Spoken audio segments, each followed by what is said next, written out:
news that's short, sharp and shrewd. Are you talking about the podcast or me? Both. Backhanded compliment. This is Up Late with Ben Harvey. Good time to be a brickie. Well, we're a week into autumn and it's still 37 degrees out there, so I don't know if it's that good a time, but it's a very profitable time for a very illegal reason. It turns out some of WA's brickies got sick of this pesky thing called competition, and a bunch of them tried to fix their prices. They formed a brickie cartel, had their own Facebook page where they discussed what prices to charge and which builders were paying what. What was the price? Well, before we go there, let's put some context in place. In the last building boom, that was 2012-13, brickies were getting paid about $1.80 a brick. At a pinch, if you needed to get a job done fast, you might pay $2, and that was considered off the Richter scale expensive.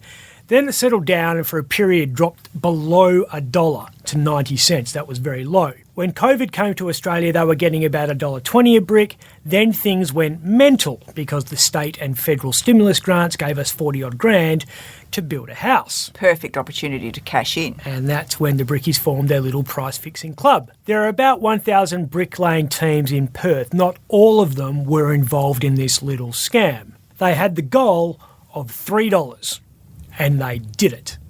That's the price for laying one maxi. That's the big one. The average brickie can lay 400 of those a day. Wow, $6,000 a week. That's more than a radiologist. It's almost as much as Mark McGowan, although radiologists and premiers don't have arthritis in their shoulders by the age of 50, so it comes at a cost. Now, for a standard brick, which is smaller, the price is between $2.20 and $2.50, and brickies can lay 800 of those in a shift. That's what the big building companies are getting charged. If you're an owner builder who really wants your McMansion now, you'll have to offer $3.50 per maxi and $3 per standard for a brickie to even think about your job. And if you want a job done in the country, the Master Builders Association reckons you'll pay $4.80 a brick, plus GST. You know what? You should swap that clipboard for a trowel. No, gingers don't last in the sun. Someone blew the whistle and tipped off the ACCC. This is what the competition watchdog said. For a period of time in 2020-21, the ACCC looked into a number of posts and comments between bricklayers in Western Australia on a private Facebook group. The ACCC decided not to prosecute and opted for an education campaign instead. Sonny, we can do this the easy way or the hard way.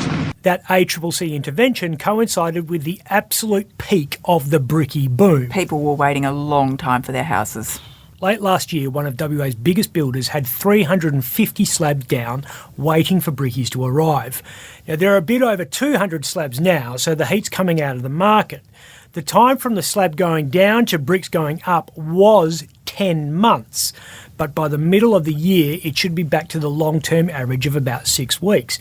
Back when brickies were scratching around for work and only getting 90 cents a brick, that period could be as little as 7 days. If only the ACCC could rein in fuel companies. Good luck.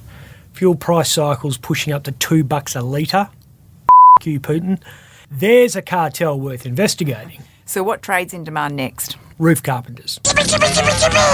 Chippies charge per square metre. Before the building bonuses came in, it was about $20 a square, had dropped as low as 16. It's currently sitting at 34. And after the carpenters come ceiling fixers, plasterers, tilers and all the other finishing trades. Prices for them aren't going to go up as much, most probably, because their busy periods coinciding with the opening of the WA border. So tradies from over east will be coming in to even up supply and demand. Hells Angels artwork is in demand. The Hells Angel Outlaw Motorcycle Club is in a dispute with online retailer Redbubble, which is selling novelty items bearing the gang's logo. Now, normally bikie gangs settle their disputes this way. Or this way. We both knew it'd come to this. But in the trademark dispute, the Hells Angels have lawyered up. Last year, the bikies took Redbubble to the Australian Federal Court, saying there had been 7 instances where Hells Angels artwork featured on the site in 2020. Said artwork could be used for printing on T-shirts or bike helmets or bumper stickers or whatever you wanted. Redbubble's lawyers claim the retailer is free to do this because of an agreement the gang signed with another company called TeePublic. TeePublic, which had also been selling Hells Angels artwork, was taken to court by the gang's American chapters. The upshot of that was TeePublic gave the gang $1,500 and the gang agreed not to sue TeePublic. Or do this. Redbubble, which is an Australian company, bought TeePublic in 2018 and says the American agreement covers it. So they can't sue. Well, that was Redbubble's argument.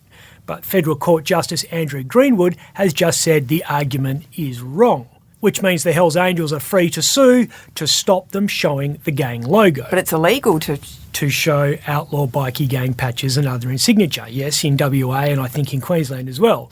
So if you live in one of those states and go on Redbubble to put the skull and wings on your COVID face mask, you could be in breach of the display prohibited insignia of an identified organisation in a public place legislation and face a $12,000 fine. Doesn't matter what you put on your face mask, people hate them. And now being blamed for the death of the CBD, move over meth zombies. 61% of city workers say they're not coming back to their office towers because they don't want to mask up. This is upsetting property managers, retailers and the City of Perth, who say the life is being sucked out of the city. They just cannot understand why someone would rather sit at home in their tracky dacks when they could spend an hour in peak hour traffic and then pay $25 a day in parking. And it's good to get out of the house sometimes. True. And you can't beat Perth's cosmopolitan dining options, street theatre, You need DC or what? and other forms of live entertainment, and the many fashion boutiques. The Property Council reckons we should be following the lead of the eastern states, who are on the other side of this thing.